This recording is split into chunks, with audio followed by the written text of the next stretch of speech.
Hello students, कैसे हो बेटा? हाँ, आ रही है फिजिक्स समझ? बस अब थोड़ा सा रह गया सिलेबस, फिर खत्म हो जाएगा आपका सिलेबस। तो बेटा आज हम करेंगे पोटेंशियल एनर्जी के बारे में। पोटेंशियल एनर्जी की डेफिनेशन मैंने आपको बता दी थी कि what is potential energy? Energy possessed by a body by virtue of its position. मैंने कल डेफिनेशन आपको सारी बता दी थी, ठीक है। So energy possessed by a body by virtue of its position और change in shape that is called potential energy, ठीक है। एग्जाम्पल, जैसे मान लो आपने वो आजकल रामलीला भी होती है लेकिन इस बार नहीं हो रही, आपने देखा होगा ना बो एंड एरो, तीर कमान जिसको बोलते हैं। ये मान लो आपके पास बो है, मैं बनाने की कोशिश कर रहा हूं, अगर नहीं बना तो हंसना मत, ठीक है। ये बो स्ट्रेच किया हुआ हमने, ठीक है। ये ऐसे, ये ऐसे, यहां पर हम क्या लगाते हैं? तीर लगा देते हैं, ऐसे बनता है ना। हंस रहे हैं कि सर से ये वो एरो नहीं बन रहा, बना दिया मैंने। ये देखो, ये लो, बन गया ना। हंसना नहीं है, बना दूंगा सर, ये देखो बढ़िया बना। अब ये हमारे पास क्या है? ये बोलते हैं, इसको बोलते हैं एरो, इसको बोलते हैं बो, BOW। ये तीर कमान को बो बोलते हैं और तीर को हम क्या बोलते हैं? एरो। जब हम एरो को पीछे की तरफ स्ट्रेच करते हैं ऐसे बो के साथ, ये क्या लगा हुआ वहां पर थ्रेड लगा होता है, उसको हम पीछे की तरफ क्या करते हैं? स्ट्रेच करते हैं। जैसे हम उसको स्ट्रेच करते हैं, राइट, हम क्या प्रोवाइड कर रहे हैं? उसको पोटेंशियल एनर्जी प्रोवाइड कर रहे हैं, राइट। इन अ स्ट्रेच वो हम क्या कर रहे हैं? पोटेंशियल एनर्जी प्रोवाइड कर रहे हैं। जैसे ही हम उसको छोड़ेंगे वो पोटेंशियल एनर्जी किसमें कन्वर्ट हो जाएगी? काइनेटिक एनर्जी में। आपका जो एरो है, तीर जो है, वो दूर जाके गिरेगा, राइट। क्लियर? ऐसे ही stretch rubber band, rubber band है आपके पास, घर में होगा रबर बैंड, उसको खींचो, क्या होगा? क्या होगा? जैसे आप उसको खींचोगे तो वो उसकी पोटेंशियल एनर्जी बन जाएगी, जैसे आप छोड़ोगे तो वो पोटेंशियल एनर्जी किस में कन्वर्ट हो जाती है? काइनेटिक एनर्जी में कन्वर्ट। ऐसे बहुत सारे एग्जांपल्स हैं। जैसे अभी तो हम, आपने वो देखा ना, छोटे छोटे बच्चों के पास गाड़ियां होती हैं, उसको आप ऐसे की जो है वो ऐसे घुमाते हो, चाबी देते हो, जिसको देते हो कि नहीं, फिर थोड़ी देर बाद वो चलता रहता है। वो हम की घुमाने से हम क्या कर रहे हैं? उसमें एक स्प्रिंग होता है, उसको हम क्या प्रोवाइड कर रहे हैं? पोटेंशियल एनर्जी प्रोवाइड कर रहे हैं। ऐसे घड़ियां आती हैं, घड़ियों में हम चाबी देते थे पहले, अब तो सेल डलते हैं, पहले चाबी देते थे उसको। ऐसे की घुमाते रहना, फिर वो सारा दिन चलती रहती। दूसरे दिन फिर सुबह उठ के टाइम सेट करना है, फिर देखना है, फिर हमने उसको चलाना है। तो वो हम क्या कर रहे हैं? हम उसको ऐसे घुमा रहे थे, या चाबी को घुमा रहे हैं। क्यों घुमा रहे हैं? काफी देर घुमाते रहते हैं हम, क्यों? हम उसमें जो स्प्रिंग है उसको क्या दे रहे हैं? Potential energy. वो धीरे धीरे क्या होती है? काइनेटिक एनर्जी में क्या होती जाती है? कन्वर्ट हो जाती है। तो बहुत सारी एग्जांपल्स हैं पोटेंशियल एनर्जी की। मैंने बताया कि आपके घर के ऊपर पानी की टैंकी लगी हुई है, उसमें जो पानी है that possesses potential energy. Bhakra dam में पानी इकट्ठा हुआ है, जो पानी इकट्ठा हुआ है, राइट, वहां पर हाइट के ऊपर है, तो उसके पास है पोटेंशियल एनर्जी। जैसे ही वो गेट से बाहर निकलता है पानी, तो वो काइनेटिक एनर्जी में कन्वर्ट हो जाती है, पोटेंशियल एनर्जी, राइट। ऐसे बहुत सारी एग्जांपल्स हैं। सो कहने का मतलब क्या है कि जो एनर्जी पोजेस्ड है by a body due to its position और change in shape, that is called potential energy. अब फार्मूला कैसे बनाए? आपने वो देखी है, stretch rubber of slingshot. Slingshot देखा? स्लिंग शॉट क्या होती है? आप बोलोगे सर पता नहीं क्या बोल रहे हैं। स्लिंग शॉट ये होती है ऐसे करके, फिर ऐसे, यहां पर धागा लगा होता है, फिर गुलेल जिसको बोलते हैं। समझ आ गई? अब गुलेल सुनिए, हाँ, जिन्होंने देखी है उनको पता है। इसमें यहां पर ऐसे पकड़ के धागा, फिर क्या करते हैं? हम खींच के मारते हैं जोर से। तो ये जो बॉल हम यहां पर देखेंगे, जब हम इसको स्ट्रेच करेंगे, ऐसे धागे को ऐसे स्ट्रेच करेंगे, इसको स्ट्रेच करेंगे, तो ये हाई स्पीड से क्या करेगी? बॉल भागेगी, ठीक है। ये भी देखी है ना आपने? तो इसको बोलते हैं स्लिंग शॉट। स्लिंग शॉट मतलब गुलेल जिसको हम बोलते हैं, राइट। उसमें भी हम क्या करते हैं? जब उसको पीछे की तरफ खींचते हैं तो वो क्या बनता है? हम उसको पोटेंशियल एनर्जी प्रोवाइड करते हैं। वो पोटेंशियल एनर्जी किस में कन्वर्ट हो जाती है? काइनेटिक एनर्जी में कन्वर्ट हो जाती है। अब हम एक्सप्रेशन फाइंड करेंगे। वैसे तो मैंने एक्सप्रेशन आपको बता दिया था उस दिन, तो हम इसका एक्सप्रेशन फाइंड करेंगे। इजी से टॉपिक है ये, ज्यादा नहीं है। इसमें न्यूमेरिकल होंगे, तो मैंने बोला है कि आपको न्यूमेरिकल की सीरीज जो है वो धीरे धीरे मैं भेजता रहूंगा, हम रिवीजन भी करते रहेंगे, साथ साथ में न्यूमेरिकल भी। Right, clear. तो अब है हमारे पास formula for gravitational potential energy. Formula for कौन सी potential energy? Gravitational potential energy, gravitational potential energy. ठीक है, मतलब हम इसमें ग्रेविटेशन फोर्स यूज करेंगे। आपके पास कोई बॉडी है ये, राइट, ये बॉडी जो है ये अर्थ के सरफेस के ऊपर जो है वो हमने रखी हुई है। इस बॉडी का जो मास है वो m है और बॉडी का वेट जो है डेट इज mg। सपोज करो मैं इस बॉडी को किसी हाइट के ऊपर लेके जा रहा हूं, ठीक है, मैंने इस बॉडी को यहां पर लेके चला गया। जब मैं इस बॉडी को यहां पर लेके चला गया तो इसका वेट है mg डाउनवर्ड, वेट तो इसका किसके बराबर है? डाउनवर्ड। और हम इसको लेके किस तरफ को जा रहे हैं? ऊपर की तरफ। वेट इसका डाउनवर्ड है, हम बॉडी को कहां पर लेके जा रहे हैं? ऊपर की तरफ। सपोज करो मैंने इसको यहां तक लेके जाना है एट हाइट h। समझ आई? मेरे पास एक बॉडी है जिसका मास m है, तो बॉडी का वेट नीचे की तरफ होगा, पता है। मैं इस बॉडी को उठा के फोर्स लगाई F, किसको लेके जा रहा हूं? इसको ऊपर तक। कहां तक लेके जानी है? h हाइट तक लेके जानी है। ठीक है, क्लियर। तो फोर्स जो हम इसके ऊपर लगा रहे हैं वो स्ट्रिक्टली हम क्या बोल रहे हैं कि that is slightly greater than mg, but that extra magnitude is so small that it can B neglected. देखो, जितना इसका वेट है उतनी फोर्स तो हमें लगानी पड़ेगी, थोड़ी सी ज्यादा लगानी पड़ेगी। वो हम थोड़ी सी जो फोर्स लगा रहे हैं वो बिल्कुल स्मॉल होती है, इसलिए हम उसको नेग्लेक्ट कर देते हैं। लेकिन जितना इसका वेट है उसके बराबर तो हमें फोर्स लगानी पड़ेगी।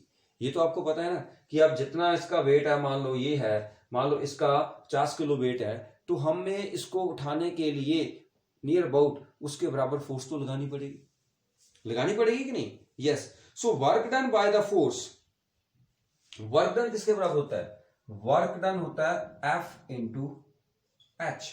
फोर्स आपने कितनी लगाई? h। फोर्स कितनी है? दैट इज mg के बराबर।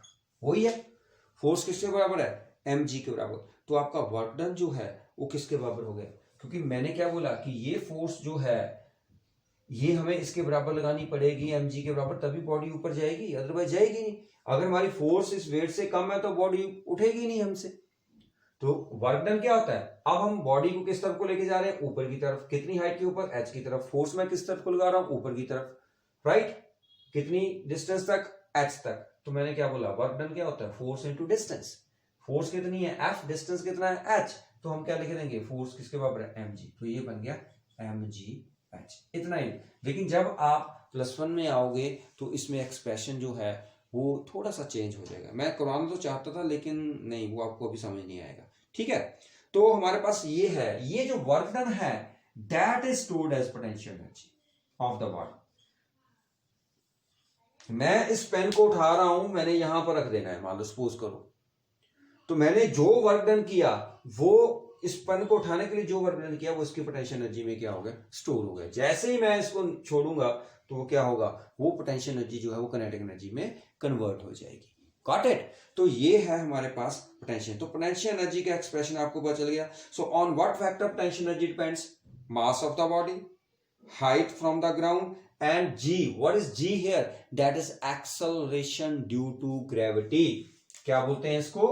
Acceleration due to gravity. ये मैंने आपको पहले भी बताया था। सो g हमारे पास क्या है? Acceleration due to gravity. h क्या है? हाइट। m क्या है? Mass. So this is the expression for potential energy. Okay, clear है? पता चला बेटा? तो पोटेंशियल एनर्जी mgh, वैसे मैंने आपको कल भी बता दिया था कि पोटेंशियल एनर्जी जो है वो mgh के बराबर होती है। इसके बाद आ गया ट्रांसफॉर्मेशन ऑफ एनर्जी। एनर्जी को हम कैसे ट्रांसफर करते हैं? छोटा सा टॉपिक है, वैसे आपको पता है, मैं साथ साथ में आपको बताता रहता हूं।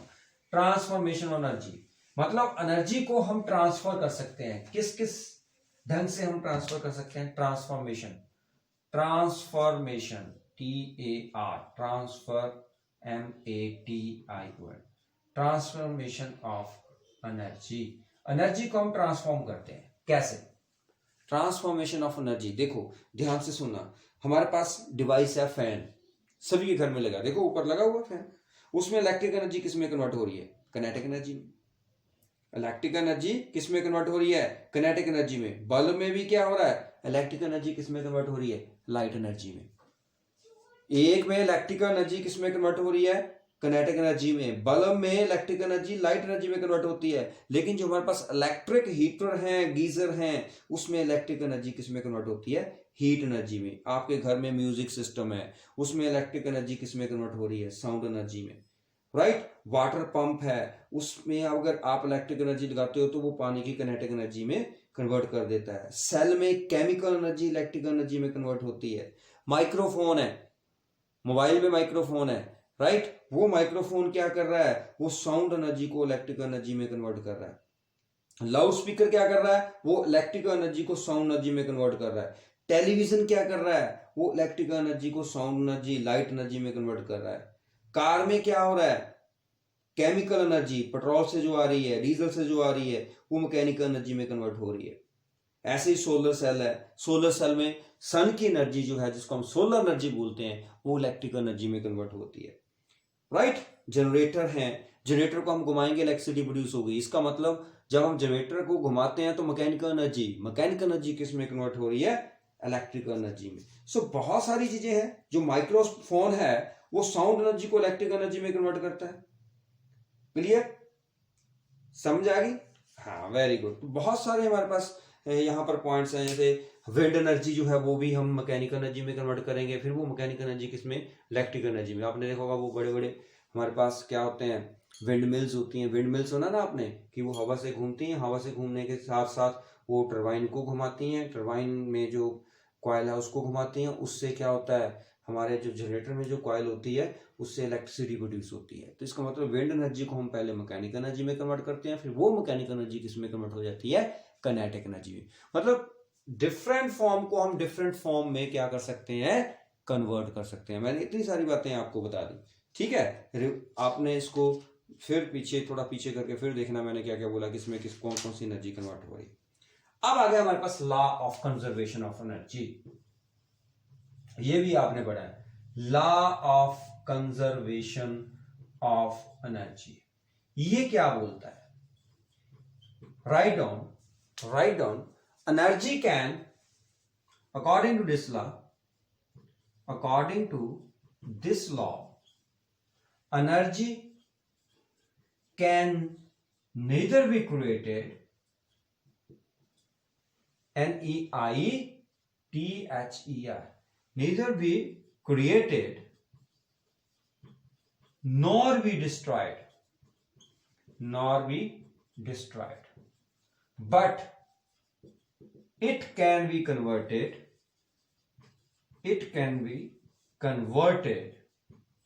from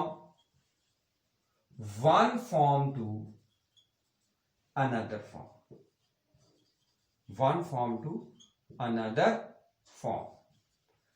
energy can neither be created nor be destroyed. ना तो आप एनर्जी को क्रिएट कर सकते हो, ना ही आप उसको डिस्ट्रॉय कर सकते हो, but it can be converted from one form to another form.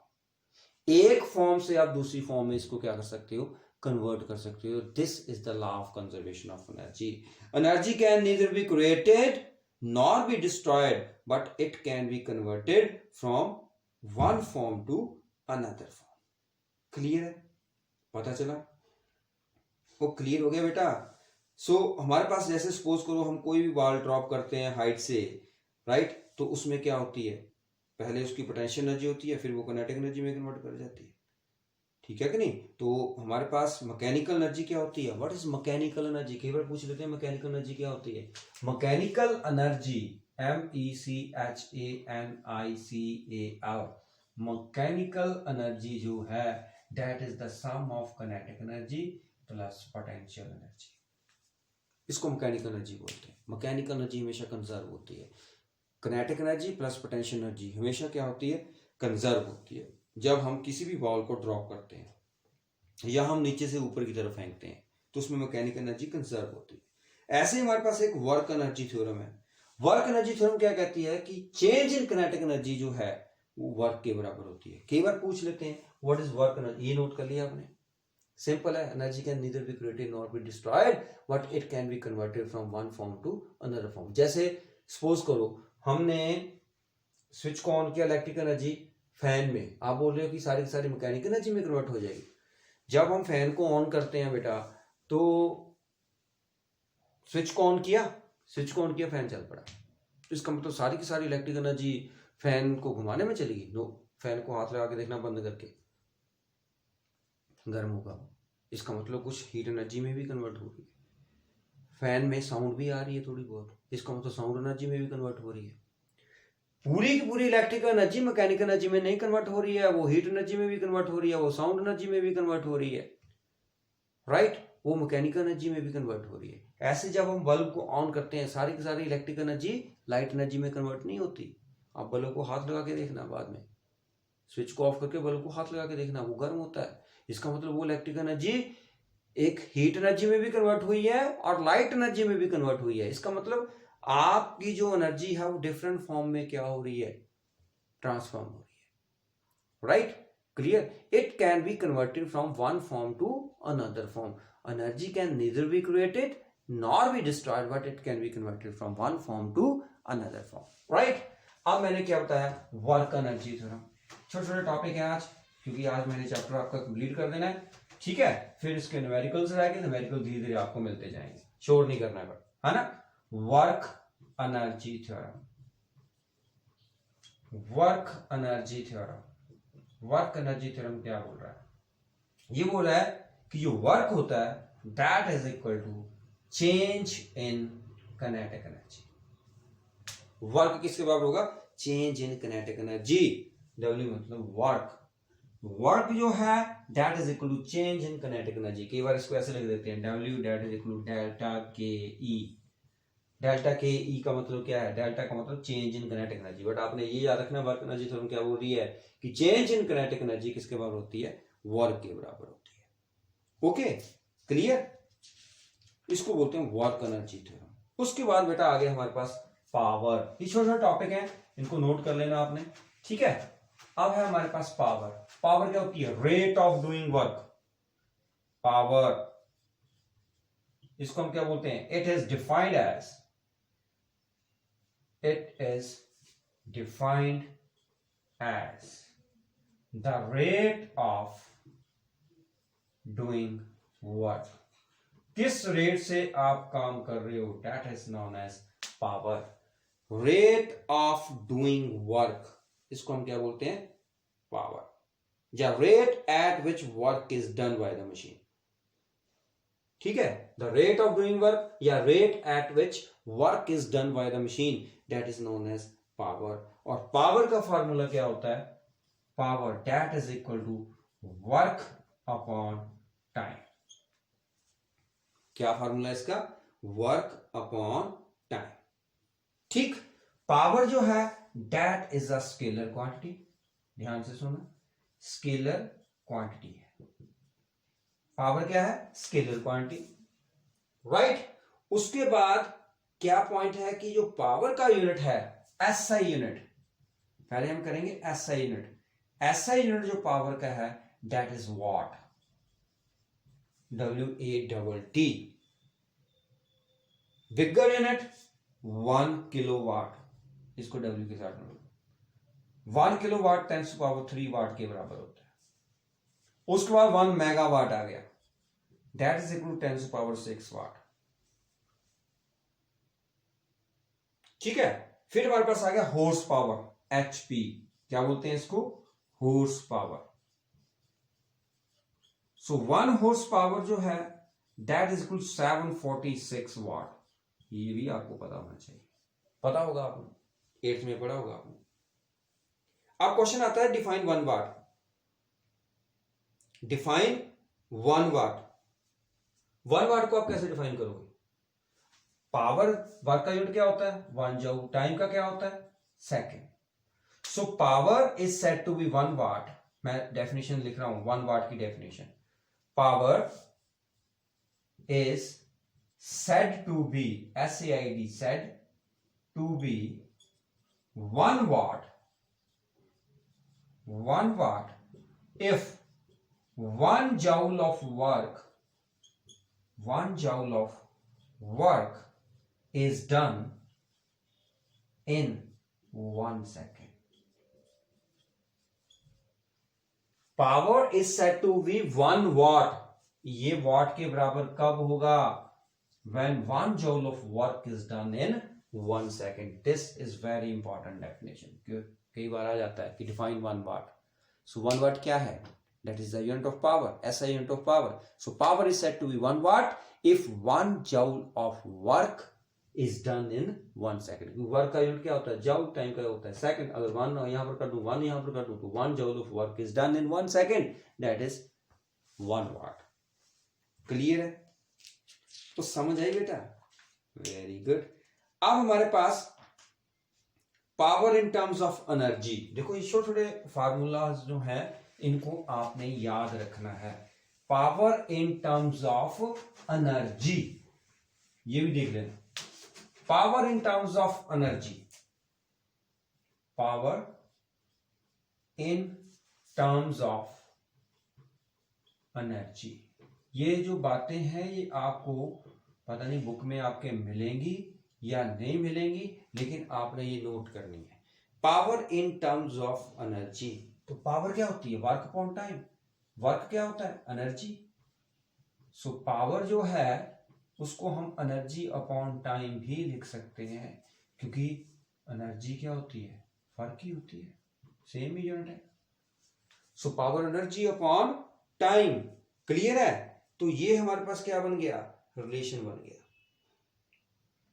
बन गया कि नहीं? कैसे? देखो पावर जो है वो है वर्क अपॉन टाइम. वर्क क्या होता है? Force into distance. ऐसे ही होता है. वर्क क्या होता है? फोर्स इनटू डिस्टेंस होता है कि नहीं? होता है कि नहीं? लेकिन अगर मैं इसको अलग अलग कर दूं, F into S by T, ये है डिस्टेंस अपॉन टाइम, ये क्या होगी? वेलोसिटी या स्पीड. तो पावर किसके बराबर आ गई? F into V. वो समझ आई? क्योंकि because S upon T that is equal to V. Distance upon time speed के बराबर होता है, या डिस्प्लेसमेंट अपॉन टाइम किसके बराबर होता है?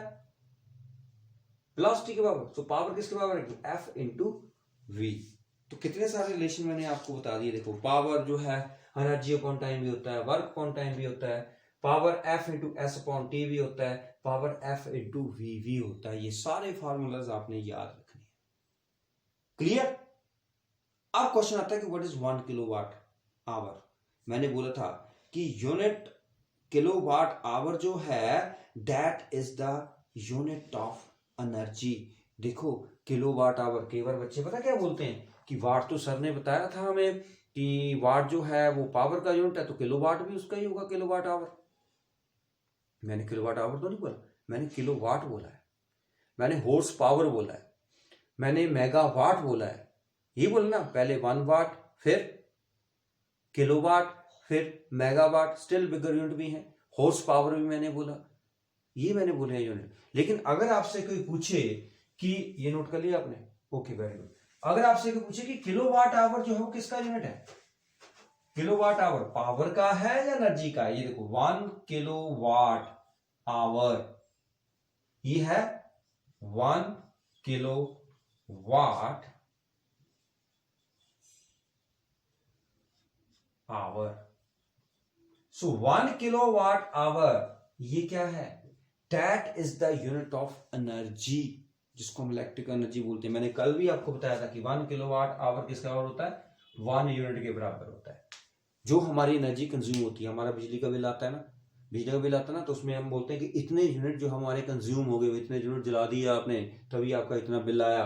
तो वो यूनिट क्या होता है? 1 किलोवाट आवर. मतलब अगर आप 1 आवर किसी मशीन को चलाओ जिसकी पावर 1 किलोवाट है, अगर मान लो आपके पास मानो 1 किलोवाट, आपके पास एसी है वो 1 किलोवाट का है, अगर आप उसको 1 घंटा चलाओगे तो आपका 1 यूनिट क्या होगा? कंज्यूम होगा.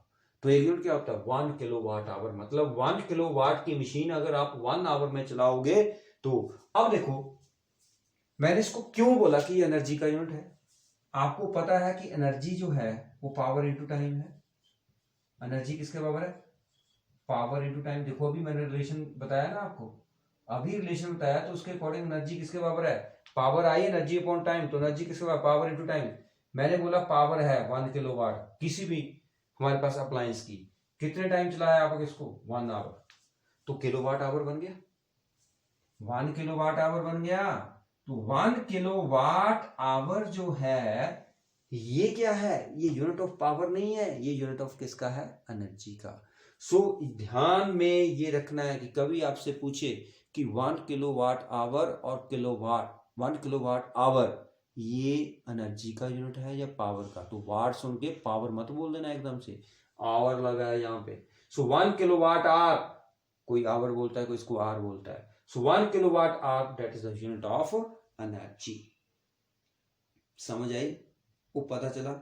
Now what is the relation between kilowatt hour and जॉल, ये भी मैंने आपको बताया था कि 1 किलोवाट आवर में 3.6 इंटू 10⁻⁶ जॉल होते हैं, ये भी बताया था, याद है, क्लियर है, पता चला। सो अगर आप 1 किलोवाट का कोई भी बल्ब या कोई भी अप्लायंस 1 आवर चलाओगे कंटिन्यूसली, तो उसमें कितनी एनर्जी कंज्यूम होगी, 1 किलोवाट आवर। 1 किलोवाट आवर मतलब 1 यूनिट। इज दैट क्लियर, वो पता चला, ठीक है। तो बेटा ये हमारा जो है, जो थ्योरेटिकल पोर्शन है वो आई थिंक सिलेबस सारा खत्म हो चुका है। अब आपके रह गए न्यूमेरिकल्स। तो न्यूमेरिकल्स जो है वो मैं धीरे धीरे आपको वीडियो जो है वो पोस्ट करता रहूँगा। जरूरी नहीं है कि मैं इसी वीक में आपको न्यूमेरिकल कराने हैं, हो सकता है मैं कल को आपको एक वीडियो पोस्ट करूं जिसमें न्यूमेरिकल हो, ठीक है। सैटरडे को क्लास लगती है आपकी, पता नहीं, अगर हुआ तो मैं भेज दूंगा, ठीक है। तो अभी आपका ये सारा खत्म हो गया। तो नेक्स्ट वीक अगर आपकी कोई क्लास और लगाना चाहता है then go for that, right. लेकिन जो मैं कभी आपको वीडियो भेजूं ये मत सोचना कि आज हमें बायो की आ गई या केमिस्ट्री की वीडियो आ गई ऊपर से सर ने भी भेज दी, राइट। तो अगर आपको न्यूमेरिकल की वीडियो मिल रही है तो आपने उसको एक्सेप्ट करके जब भी आपको टाइम लगे वो आपने वीडियो देखनी है और न्यूमेरिकल्स जो है वो सॉल्व करते हैं, ठीक है। क्वेश्चन भी मैं आपको भेजता रहूँगा साथ साथ में, हो सकता है मैं आपको सैटरडे संडे आपको क्वेश्चंस भेजूँ, इनके एनसीईआरटी के क्वेश्चन भेजूँ या न्यूमेरिकल की मैं आपको वीडियो भेज दूँ, तो आपने वो कर लेना। अदरवाइज आपका थ्योरेटिकल पोर्शन जो है वो खत्म हो चुका है, ठीक है, क्लियर है। सो आई थिंक आपको मजा आया होगा। आपने पहली बार पढ़ा, मैंने भी पहली बार 9th क्लास पढ़ाई है अभी, है ना, पहली बार पढ़ाई है मैंने। वो तो लॉकडाउन हो गया इसलिए मैंने आपको पढ़ा दिया, अदरवाइज तो मैंने कभी 9th 10th जो है वो आपके स्कूल में ही पढ़ाई है, मैंने कभी भी नहीं पढ़ाई। फिर भी मैंने जो मेथड अडॉप्ट किया है वो लेक्चर मेथड अडॉप्ट किया है। मैंने आपको बोला कि आप बच्चे नहीं हो, मैं आपको +1 +2 की तरह पढ़ा रहा था, ठीक है कि नहीं। तो आपने हर चीज़ को ध्यान से देखना है। सारी वीडियोस हैं, मैं कभी कोशिश करूंगा कि इनकी जो वो क्या बोलते हैं, पता नहीं, एक बच्चे का मैसेज आया था सर इसके इकट्ठा करके कुछ बनाते हैं, क्या बोलते हैं उसको, play list, I think so, है ना, प्ले लिस्ट बोला था शायद उसने। तो मैं कोशिश करूंगा कि हर यूनिट की एक एक प्ले लिस्ट बना दूँ और उसमें आपके सारे इकट्ठा कर दूँ। और प्ले लिस्ट आपको कभी ना कभी आप जब भी सर्च करो तो वो प्ले लिस्ट आपको मिल जाए, ठीक है। तो होप डैट कि आपको फिजिक्स जो है वो इस बार बड़ी बढ़िया लगी होगी, है ना। नहीं बढ़िया लगी तो देन ओके, ओके बेटा, good bye, have a nice day.